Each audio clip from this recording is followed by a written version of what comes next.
All right, good morning, everyone. Welcome on this cooler, sunnier, beautiful Monday. Let's begin with a prayer and a pledge of allegiance, if you'll stand with us. Father, we thank you for your blessings today, and we just pray that you'll guide us, Lord, as we make the decisions, Lord, that affects our county and our futures, Lord. I pray you'll be with all our first responders today, Lord. I pray you'll be with Chief McRae's there, and Eubanks is there on their way back from California. I pray you'll be with us as we fight this COVID virus, Lord, that we can get on top of that and get back to normal with a cure. Bless each one, everyone is here today. In Jesus' name, amen. Amen. I pledge allegiance to the flag of the United States of America and to the republic for which it stands, one nation under God, indivisible, with liberty and justice for all.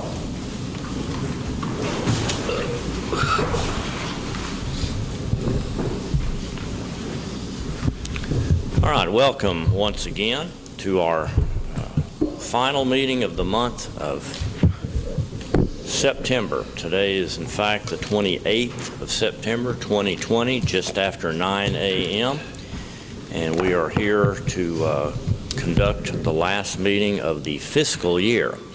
We'll begin with item number 1, which is our time for public comments and or requests for information on non-agenda items in accordance with our Open Meetings Act. And we have Joanne Christian is here, and this is regarding the Veterans Office, which is obviously not on the agenda. Joanne, thank you for coming today. We welcome you, and we invite you to the podium, and we've got a microphone there that helps us not only hear you, but to record for those that will watch this later on our Facebook channel. So the floor is yours. Thank you, Judge Lee. I appreciate the opportunity to be here today and talk to you here at the Commissioner's Court. We, my husband and I, had the occasion to need the services of the Veterans Office. I had no idea until we called what was Mr. Austin's office that our county no longer had a Veteran Service Officer. Sure can. Thank you. I was quite surprised, and I called Judge Lee's number as the recording had said. He did, in fact, inform me that no, we did not have a Veteran Service Officer. I got my commissioner's name and number, which is Mr. Applewhite, and I did call you. And I thank you very much for your assistance as far as you could do. The concern that I have is not only for my husband and I who live here, but there are many, many veterans who live in this area, who retire to this area because it's such a beautiful place. And it's a good place to live. What we found was it very difficult to maneuver the system. Not that it makes a whole lot of difference, but I have a master's degree, and I couldn't even get the system maneuvered very well. So someone who is older than I, who has less experience than I do using computer systems, yes, it is there. Yes, it's on the computer. But after 3 hours of me trying to maneuver and manipulate and get to all the different places, I couldn't find it, and I couldn't get it all. Now, I know that it typically says that you just send in this application, and you're good to go. That is not the case for every veteran. Now, my husband is a retired military man. He served in the United States Air Force for 22 years. So, yes, we do have retiree benefits, but there are many benefits offered to veterans that we do not have. And one of those benefits, which started this entire process for me, was hearing aids. My husband was on the ground in Vietnam. He worked on airplanes and helicopters as they came in and landed. He got them back up in the air as quickly as possible, which caused many things. Things I have since learned is he's had many health issues that are also as a result of his service in Vietnam. Now, I tell you all this because not for us, but for all the other people who live in this county who need these services and help. Now, Mr. Applewhite was so kind, and I do appreciate it, and offered to take an application to New Boston? Yes. New Boston for me. And I appreciated that. However, as I continued to dig more, and he suggested I call Mr. Riddle, and I did, and it went to your voicemail. Continued digging. Well, what I found out is that just the application that I thought we needed to submit was not the case.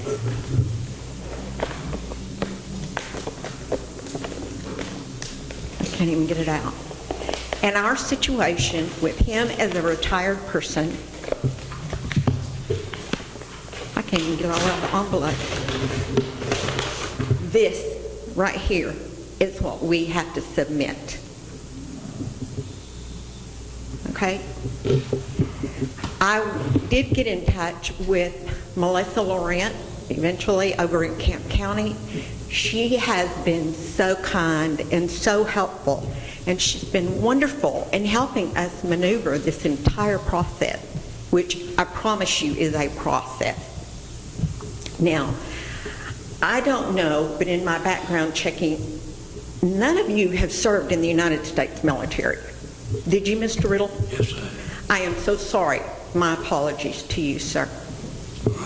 So then you can somewhat understand all of the military regulations and things that have to be handled. So my request to you today is a Commissioner's Court. As a citizen of Titus County for many years, almost 20 years, and deep roots in this county, I ask you to consider providing veteran services to the people of this county. It's important, very important. The majority of the people who are looking for services, such as my husband, are in their 70s. They don't manipulate computers very well. If someone else, and I dare to say most people, if they had to dig through and find all of this and gather it up, would have at the first roadblock said, forget it. It's not even worth it. But to me, it became worth it when I feel like I'm not just representing my husband in any way. I'm here to represent every veteran that lives in Titus County and be an advocate for them. I appreciate your time. I thank you for your service. And if you have any questions, I'll answer them. And if you do not, I will retire. Did you talk to me on the phone? No, sir, I did not. I talked to someone, and you said you went to New Boston, had it settled, and it was. And is this your husband, or is it a live-in, or? This is my husband I'm talking about here now. No, that was not me that talked with you. It was not. There's been 4 people to call me. I think that the judge or James asked them to call me. 4 people. The last one is Jimmy Lee Thompson, and he needs his DD 214. I know exactly how to get it. It takes a little paperwork. Government's known for that, and that's it. But other than that, all of them I've been able to help and know what they did. My job, the last job I had in the Army, was to prepare discharge separation papers, not discharge papers. So I have knowledge of how to go about getting the answers. And I'm sorry that if I didn't call you back, I had a voicemail. Mr. Riddle, that is not your fault. And it is not your place, in my opinion, to take care of that. You're the precinct 1 commissioner, and you have more than enough to do to take care of that responsibility. I don't have any, I'd be glad to help anybody and maneuver where to go to help anyone. If you need help, and I apologize to you if I didn't answer your voicemail, I didn't get it. But, That is not a problem, sir. but I did have a call from some lady. She lived in there, and she, toward Texarkana, and her husband worked at.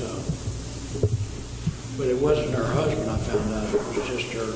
She lived with this man, and he was wanting to apply for disability. And then I called her back a couple of times and got some information. And she said that she already had it handled. That's the reason I asked you, have I told you? Now, after I called you and it went to your voicemail, which it did, I was finally able to figure out that there was a veteran service officer in Camp County. I called and she returned my call very quickly, Melissa Laurent. She is a wealth of knowledge and information, things that I had no idea that my husband has been eligible to receive for the last 40 years. We do not want benefits. We are disability. That's not what we want. We want a pair of hearing aids paid for. They're extremely expensive. And that's all. And that's what has led me to this process to go through and to come before you gentlemen this morning with a request that some way, somehow, if we cannot have, for whatever reason, a veteran service officer in this county, one needs to be provided by the county for us as citizens. Now, Ms. Laurent is willing and is very kind and helpful to anyone that calls her. I know she is. She was way too accommodating to me to not be.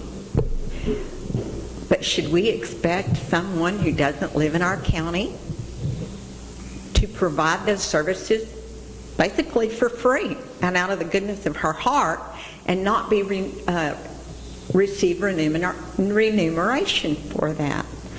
Personally, as a county taxpayer, I don't think so. I think it's only fair. So there again, I'm here as an advocate for every veteran who lives in Titus County and ask you to figure it out. You're bright men, you run this county, and I feel very certain that you will figure out a way for this to happen for the people of Titus County. Thank you. Thank you, Ms. Christian. Thank you.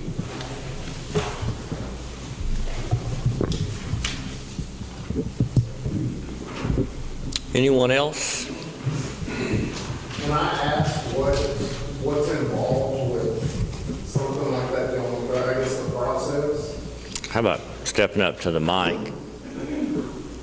In her process? Right, so for a veteran, I mean, is that something that could be brought, let's say, as a temporary thing into my office, or is that something that my office could get training on that? I don't know the answer. I don't know the first thing about what the tasks are that a veteran service officer needs to have knowledge or training about, to tell you the truth. I mean, maybe that's something I could look into as a temporary, I don't know, as a temporary, and if it's something that, maybe, I don't know. I mean, I guess I can. Well, this court voted not to provide those services in this county. We had worked out an arrangement with the lady in Camp County to split costs with them and to provide her services. Okay. But the court voted no on that. Okay, I was just kind of curious. Thank you. Thank you. Anyone else? All right, item number 2, consider and possibly approve minutes from our September 14th, 2020 regular meeting. That was 2 weeks ago, our first of 2 regular meetings during the month. Make a motion to approve. Thank you. Motion by Commissioner Fitch to approve that set of minutes. Second. Second, Commissioner Parker. All in favor of approval, say aye. Aye. Item number 3, consider and possibly approve minutes from our September 21st meeting. This was a public hearing and a special meeting where we discussed and had a public hearing related to tax rate, budget, and then we had a single agenda item on there in addition to those subjects. Make a motion to approve minutes. Motion again made by Commissioner Fitch. Second. And second by Commissioner Parker. All in favor say aye. Aye. Opposed? Item number 4, report from commissioners regarding road work status. I'll start on the floor. Commissioner Fitch. We've been mowing our last round for the year. I think that's going to take us on into the frost, and doing a lot of side cutting. And I think since we met last, we did some chip sealing and Dana in Precinct 3. Some guys went and helped a few days with Dana, and then we've been prepping several roads for chip sealing.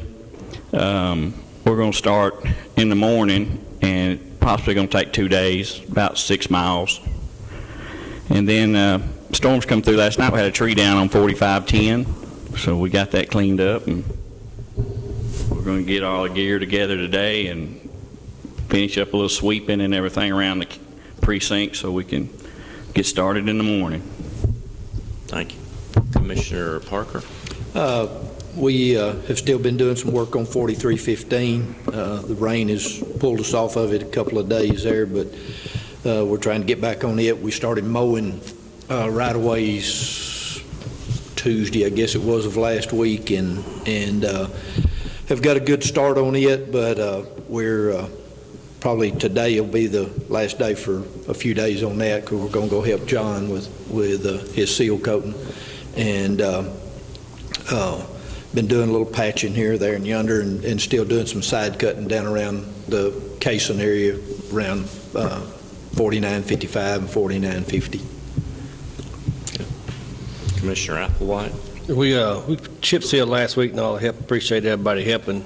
We had about 12 miles we done, and from Mount Sylvia to Argo, and then we like a little bit on 1905 that we decided to go ahead and get chip sealed before we lost what we had. So we like about 1.5 miles finishing that road. I don't know if we'll get to it this year, but we will get to it first of next year. And had a tree down on 3290 this morning, and we've been patching and starting on our second round of mowing and trying to side cut, and we're trying to wrap everything up.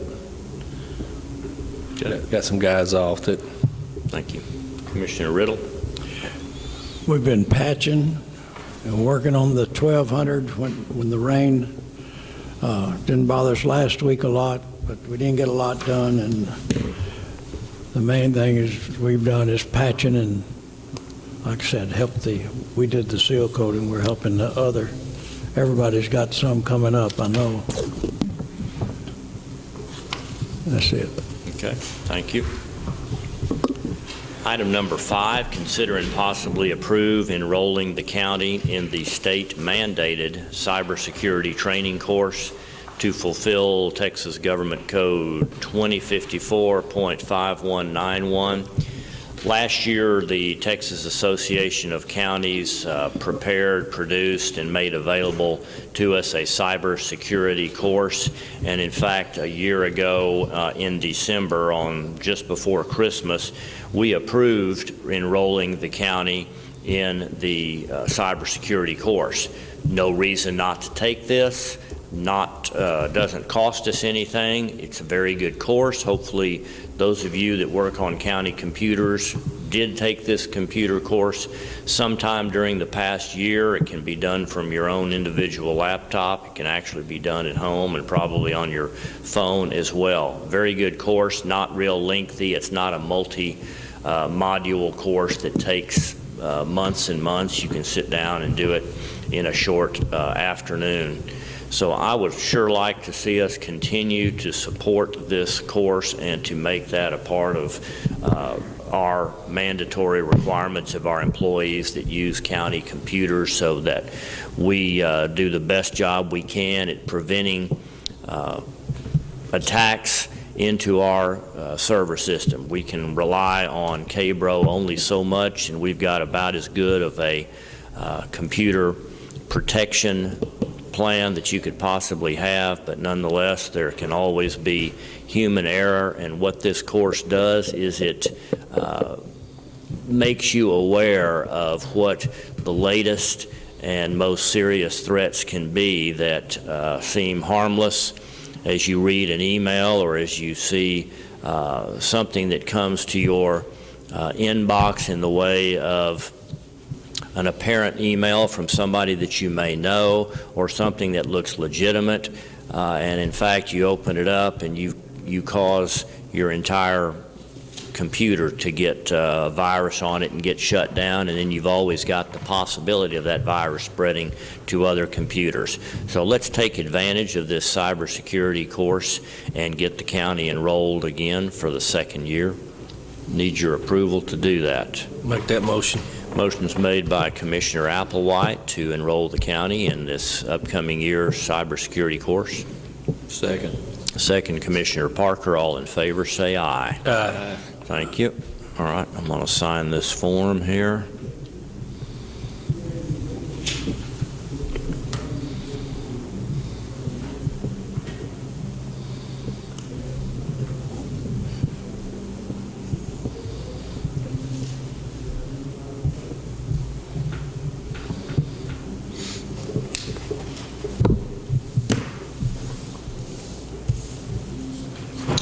Item number 6 is consider and possibly approve a resolution for our 2020 tax exemptions and discounts related to county taxes, and no changes this year, but I will read over again for you what these discounts are so we can be familiar with those, and then ask your consideration on approval of these for the upcoming year.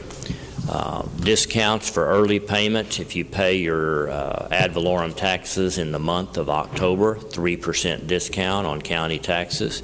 2% if you make the payment in November, 1% discount if you make the payment in December. And of course, these are ultimately due by January 31 of 2021. So that's the first item there. Homestead exemption, we currently offer a 20% exemption as allowed by the state law, but no less than $5,000.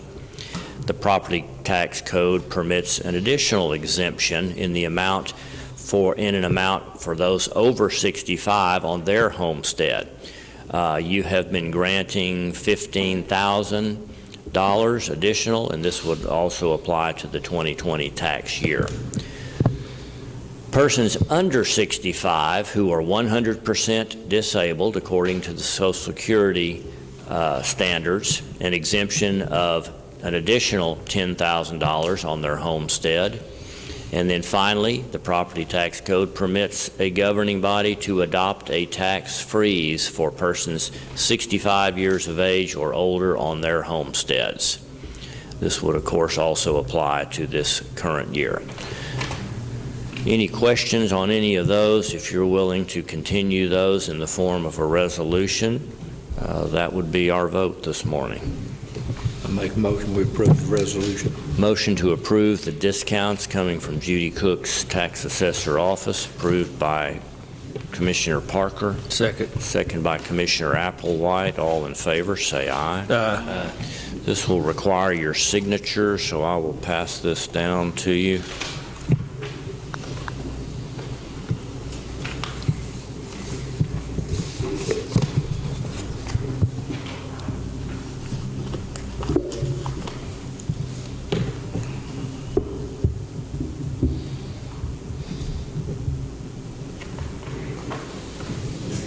Signature.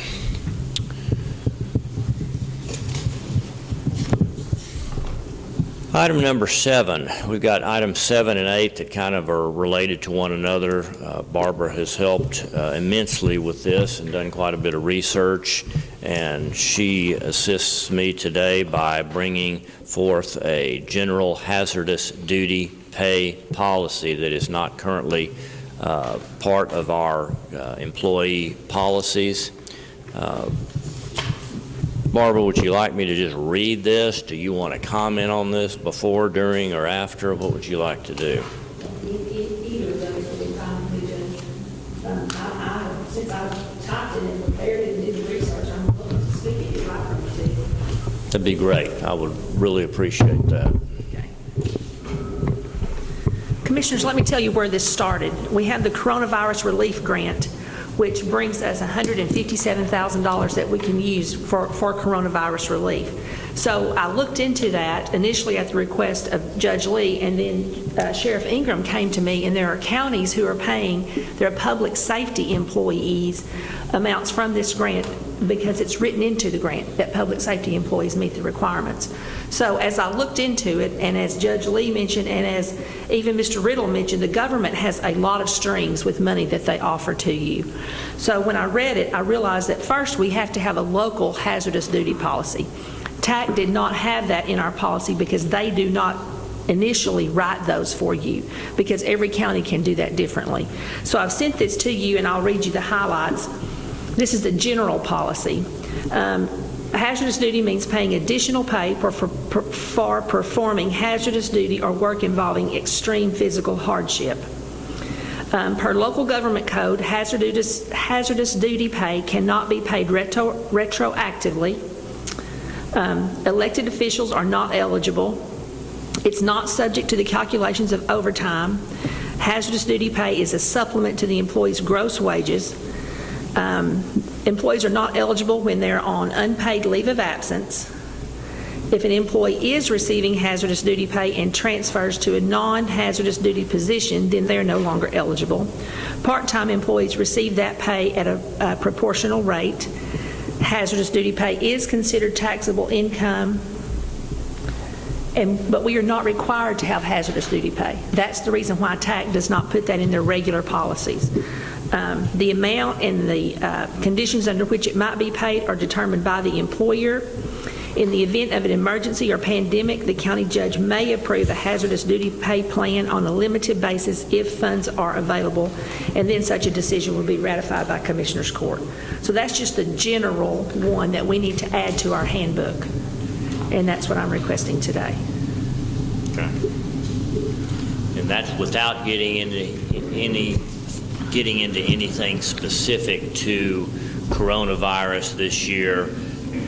This would be required to be part of our, and should be part of our policy if and when such opportunity arises where this would be a consideration. So your suggestion is that we add a general hazardous duty pay policy in general terms, as you've just read, to our current employee manual and county policies. Yes, sir. Okay. Any discussion or question on that?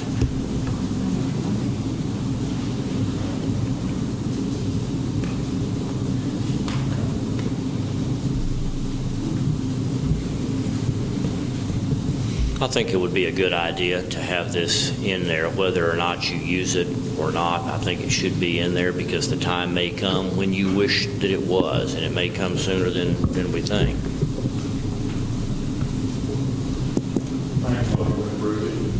Motion is made by Commissioner Fitch to add a hazardous duty general policy to our employee policy manual. Second. Second by Commissioner Applewhite. All those in favor say aye. Aye. And opposed? Now, tacking right on to that, item number 8, consider and possibly approve a payroll policy for the coronavirus relief grant. Barbara, I'll let you continue on that. Okay, we've approved the general hazardous duty policy, and now I'm going to ask you to consider approving a payroll policy for the use of the coronavirus funds. We have two individuals who had their assigned duties changed. Those were the county investigator. If you will recall, please, Paul Lindsay dedicated about 6 weeks of his time and did contact tracing. That meets the requirements of the grant. He did that until the number of cases in the county were so large that there was not any way, to continue that. And in fact, they actually took it away from him. Oh, did they? Okay. He gave me the dates of that, so I have that information. Also, the emergency manager's duties were changed to, my understanding is that he was totally responsible for the coronavirus grant. So that will, if you approve this, that will allow us to then charge, I believe it's 3 months of Chief McCrae's amounts to this grant. So what I'm asking you in this section is for the county investigator's duties and the emergency manager's duties. And just to clarify, this isn't additional monies for either of those positions. This enables the county to be able to, in effect, be reimbursed for what we paid for these positions with funds from the Coronavirus Relief Fund. That's correct. There's no new funds for them. Okay. The next section specifically relates to the Coronavirus Relief Fund grant. One thing that we found as we looked at this, we got this way back there earlier in the spring, and there are updates that they send regularly. So as I began this process, I spoke with Red River County because they already had their Coronavirus Relief Fund grant approved. And as I was writing it, and in fact, as I finished it, there was an update that came out September the 2nd that allows us to qualify our public safety employees to meet the requirements of the grant. And I want to read that to you. This is from the guidance. In recognition of the particular importance of public health and public safety works to local government responses to the public health emergency, Treasury has provided, that's who writes the requirements, as an administrative accommodation, which in their mind makes it a little easier to meet the requirements, that a local government may presume that public health and public safety employees meet the substantially dedicated test unless the chief executive of the government determines that specific circumstances indicate otherwise. So that's where we are able to include our public safety employees with the use of these funds for hazardous duty. With regard to hazardous duty pay, the amount of the grant is subject to the guidelines provided by the grantor. Here's the list of employees who would be subject to this. These would be additional pay for these employees. Employees of the Titus County Sheriff's Office, mind you, not Sheriff Ingram, because elected officials do not qualify, eligible to receive $600 per month for the months of October, November, and December. This amount will be paid with the second payroll of each month. Employees who are not employed a full month will have their hazardous duty pay prorated, while part-time employees will earn hazardous duty pay at a rate proportional based on the ratio of their scheduled work hours to 40 hours. Other licensed peace officers who service bailiffs, part-time bailiffs, and investigators will earn hazardous duty pay based on the number of days court is in session or as directed by their supervisor. Those are the ones that could change. Their limit is $600, but if they don't have court, or if they're just in their office simply as an administrative capacity, then that would not apply. So that's one that's a little different. And the procedures of this are included by reference. The original general procedures are included here by reference. And finally, this policy is subject to change at any time at the discretion of the county judge based on changes, updates, or new directions from the grantor agency. There is no assurance of these amounts to any employee, as hazardous duty pay continues to be subject to the grantor agency requirements. Any questions on that? I know it's a lot, and it's a lot to be condensed into just 2 pages. But if you have questions, I'll be happy to answer those. This came up, and we talked about it a pretty good bit at the COG meeting last Thursday. Judge Williamson from Red River County said he believes that those changes made on September 2nd are going to make this very onerous to be able to receive hazard pay. He believes that, and again, he's talked to, I think her name is Andrea Lowe with Texas Department of Emergency Management, and that the calculations and requirements of proof of, exactly what these eligible individuals had to do is going to make it nearly impossible or extremely difficult to get these additional funds. I hope we find that it's not the case and that it's easier to get some of these funds than he's describing, but I won't say he's given up, but his attitude toward this definitely changed because of the requirements that changed earlier in this month, September the 2nd. So I'm all in favor of trying to utilize an opportunity here, but I want to say if we run into a roadblock, just be aware that we've done the best that we could, and if they've changed the target on us, which they may have done, and makes us ineligible or it's not near as good of a deal as we thought, I just want to throw that out there.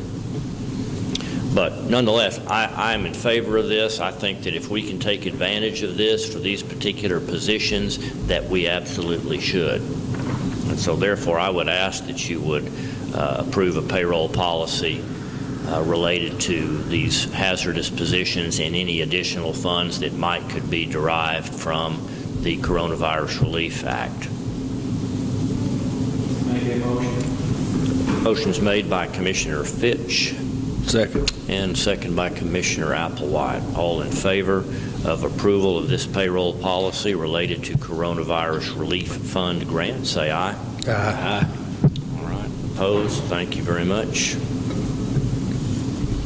Item number 9, consider and possibly approve the sale of an old chip spreader, real old, right? Of an old chip spreader to the city of Cameron in the amount of $10,000. Commissioner Applewhite, tell us what a great deal you have made here.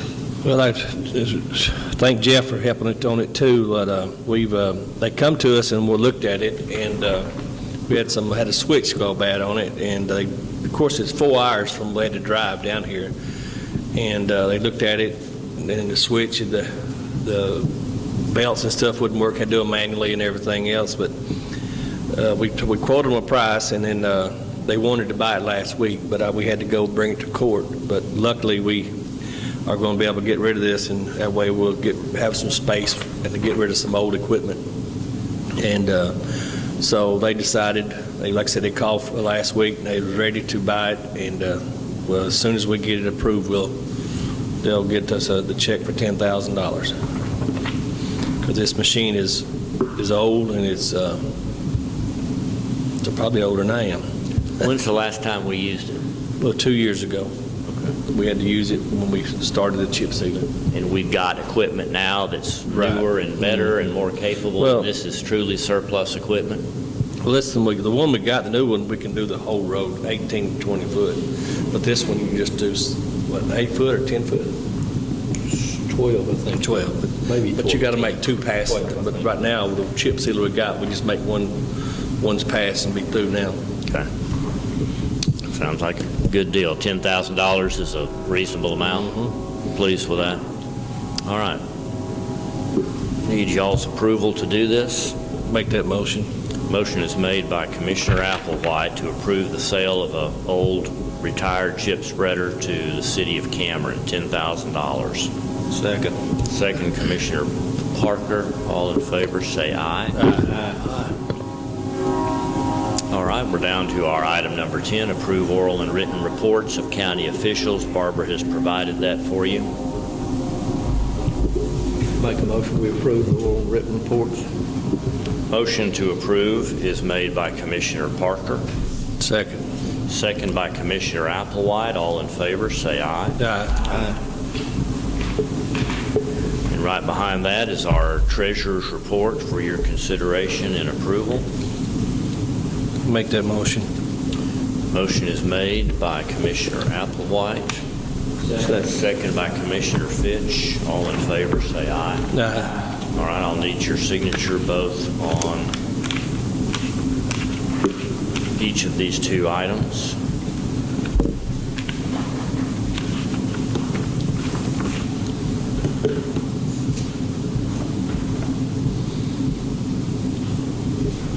Those Those are now being provided in advance by email. Cheryl, are you sending yours also as well? Okay. You might want to consider doing that as well. And you can set. Okay.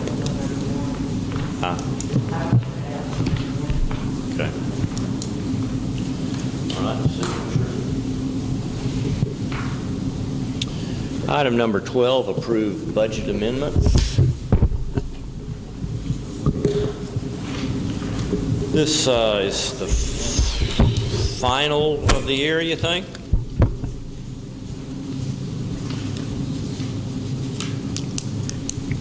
And it's rather lengthy. It is item number, or budget amendment number 38, and it will be the final budget amendment of the fiscal year for 19 and 20.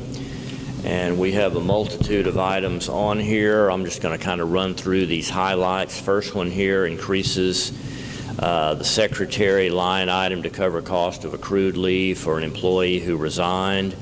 Other line item adjustments resulting in net zero impact on the total budget in the county judge department. Line item adjustments, next one is results in zero impact. Let's talk about the ones that are, instead of just reclassifications, is there anything on here that has any impact to the budget? Yes, sir. It is 2 pages from the back. Got it? It's for autopsy and transporting the bodies. We have a significant increase in that this year. And the increase is $18,000 that will come out of contingency to cover that. Those items are increasing the budget for our upcoming year, so perhaps we won't have to do that next year. I don't think that there's anything that we can control, but we did have a significant increase. Yeah, unfortunately, that is the call of the JP, and you're right. In certain situations, they're obligated to incur the cost, and those costs are going up for autopsies. And so, yes, we did go over on that item. We've adjusted for it in this upcoming year. We don't know if that'll be adequate or not. We believe that it will be. So that's the only one, wasn't it? All of these others are our typical reclassifications at the end of the year to balance out items that are within a specific department where we may have gone a little high on one line item or a little low on another. Of course, there could always be some classifications there that maybe should have gone into one versus another.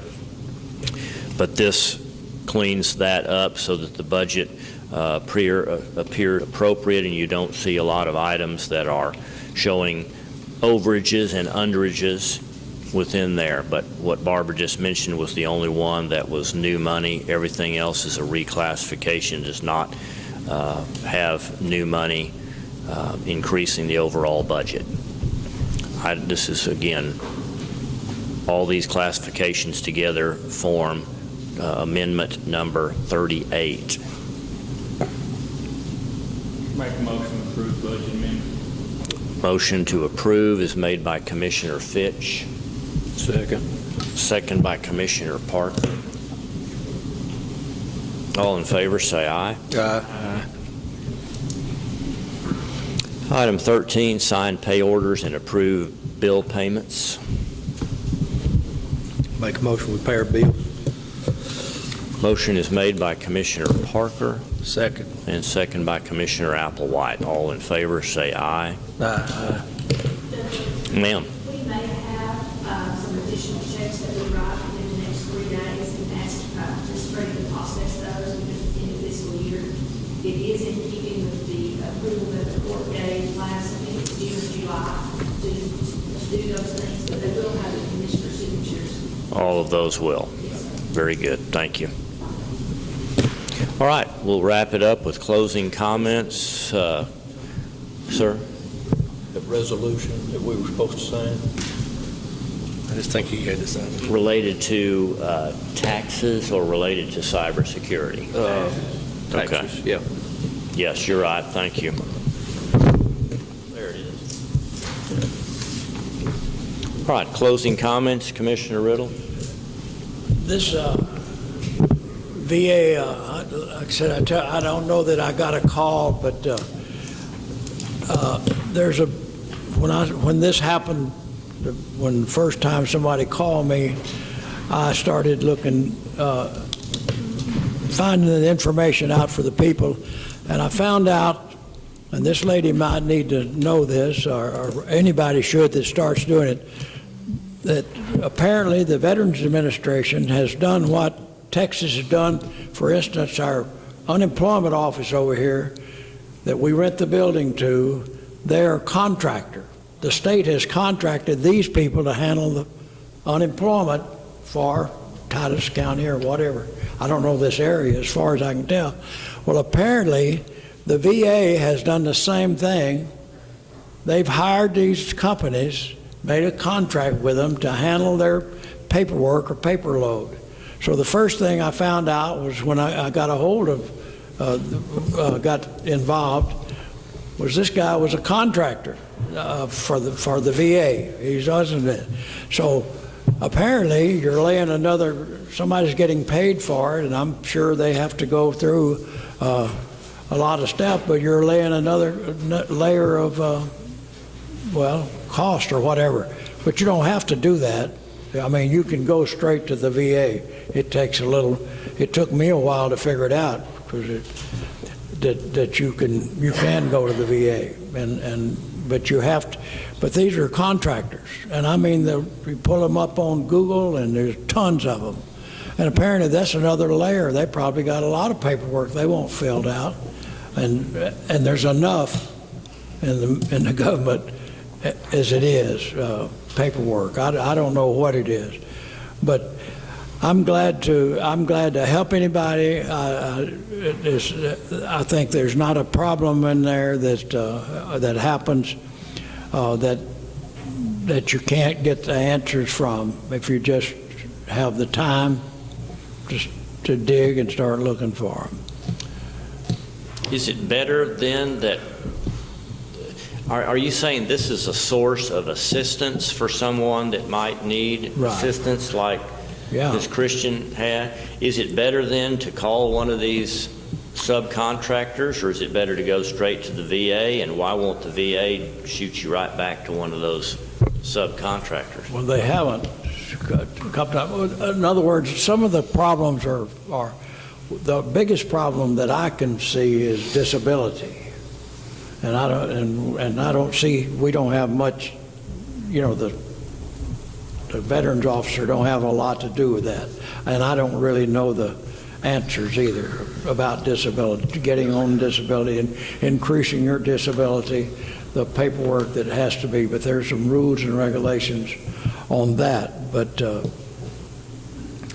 I don't think going to a contractor, you don't have to, and I don't think it's necessary, and I don't know. I don't know why.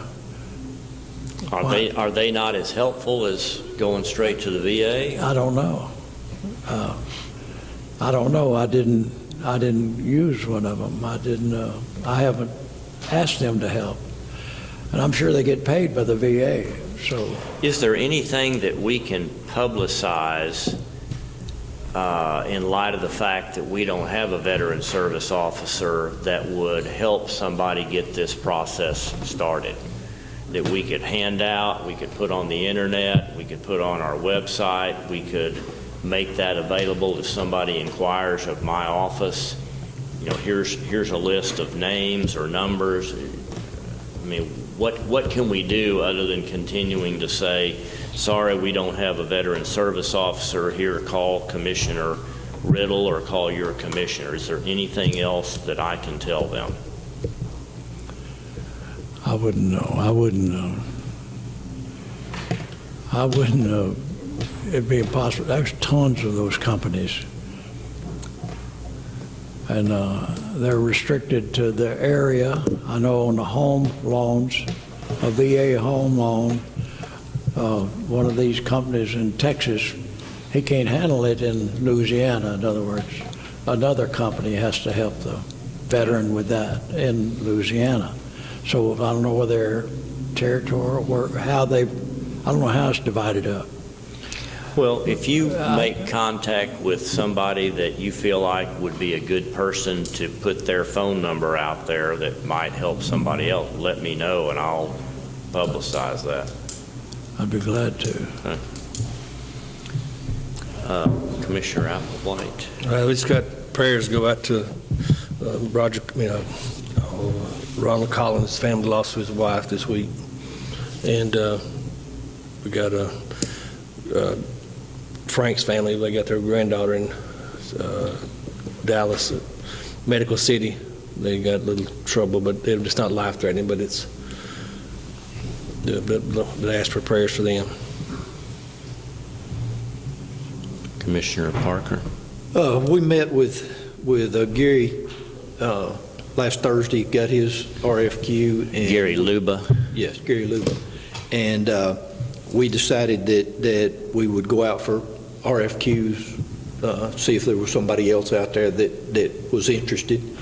Barbara's going to prepare that for us, and so we'll just need to get approval of that here in the next few days. Okay. Where she can get so that. just as a reminder, after you spoke to the one that we approved, which was, what was her name? Lochner and Gary Luba, you think that it would be beneficial for us to go ahead and send out an RFQ and then look at some of the qualifications of other similar companies and then make an appointment to meet with them? Mm-hmm. Okay, yes, I think that's going to require court approval. It's not something that we have to do, but we just thought it would be good if we looked at some others just to see the qualifications and all of it. So that we can keep this process moving swiftly, and Commissioner Parker and I just visited about this. I suggested that maybe we put together a quick agenda for this next Thursday morning or Friday morning to approve going out with a request for qualifications rather than waiting 2 weeks from today. I don't know how quickly we need to move on this. I want to take advantage of it as quickly as we possibly can. Would y'all be available if I posted an agenda for 10:30 on Thursday or Friday? Which is better for you all? Either one would be fine with me. Okay, let me look at my calendar and come up with a day and a time there. It would just be a single item agenda that would give us authorization to issue requests for qualifications for a right-of-way consulting company. Okay, anything else? All right, thank you all for doing that. Commissioner Fitch? Good, okay. I don't believe I have anything today. If you see Chief McRae in town in the next couple of days after he returns from being gone to California firefighting for 2 weeks, tell him thank you, he and his crew that have been out there under less than ideal circumstances, not to mention a very, very long drive with heavy equipment, not personal cars, and they didn't fly out there. So they've definitely put in some extra hazard pay, as it were. All right, that leads us to the end of our meeting. I will entertain a motion to adjourn. Make that motion. Motion is made by Commissioner Applewhite. Second. And a second by Commissioner Parker. All in favor say aye. Aye. All right, thank you everyone for your attendance today.